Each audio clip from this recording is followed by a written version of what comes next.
In previous chapter, we went through how to derive the derivative, namely the calculus of univariate case. And we learned that derivative is actually a more accurate measurement of instantaneous change rate. And here we're gonna expand our scope from univariate to multivariate cases, because we know that the world with only one variable is too naive. So here, multivariate calculus is calculus involving multiple variables in any setting where there are multiple interrelated choices. Multivariate calculus can be used to help make optimal decisions. So here, the function is usually noted in this form. Z, which is a dependent variable, now is a function of both x and y. Function of x and y, where both x and y are independent variable, namely causal variables. So first, let's study the most fundamental case, which is the first partial derivative. But learning the first partial derivative, first we need to understand what is the partial derivative. So previously, what we used to note derivative is to use the prime, right? However, as you can see, if we put the prime this way, okay, then confusion should arise, because here we don't know whether you are taking the derivative with respect to the first one or the second one, the first independent variable or the second independent variable.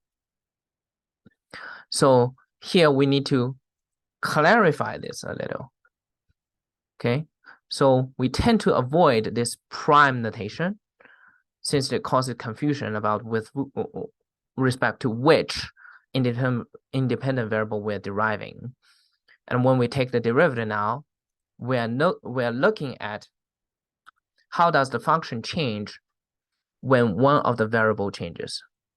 So here the key is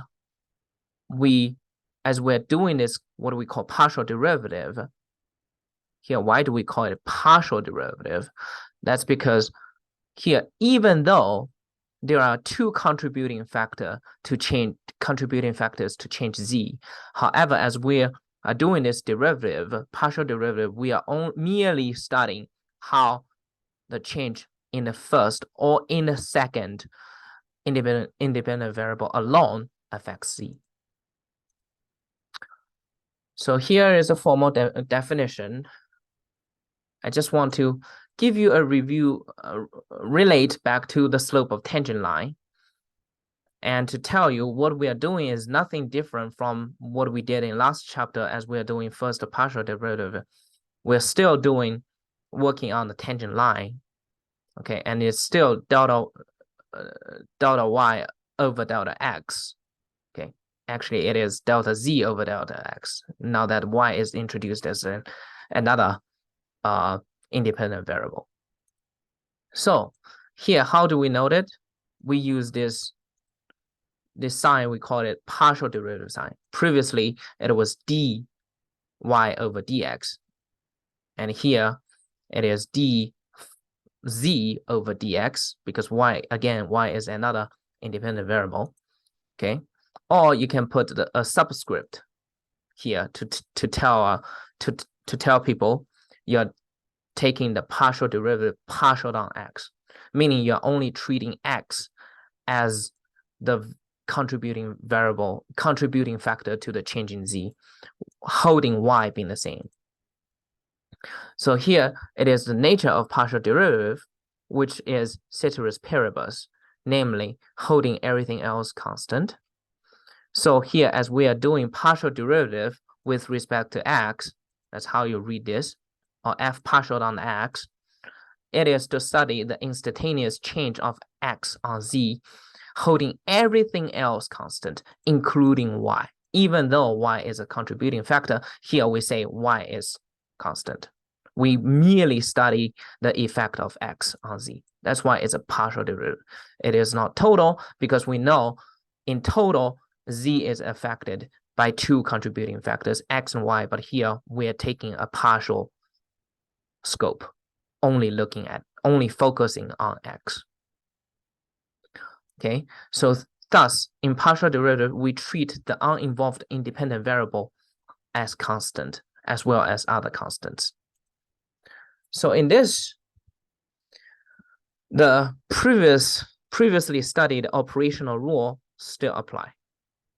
Okay, so here I just give you a quick flashback.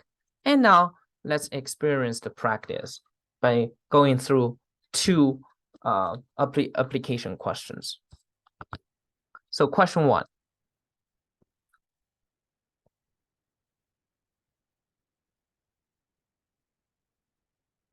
The function is fxy equal to 3x squared plus 18x minus 2y plus 4y squared.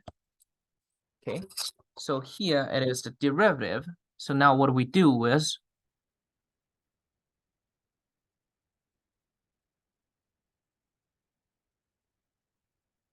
switch to the document camera.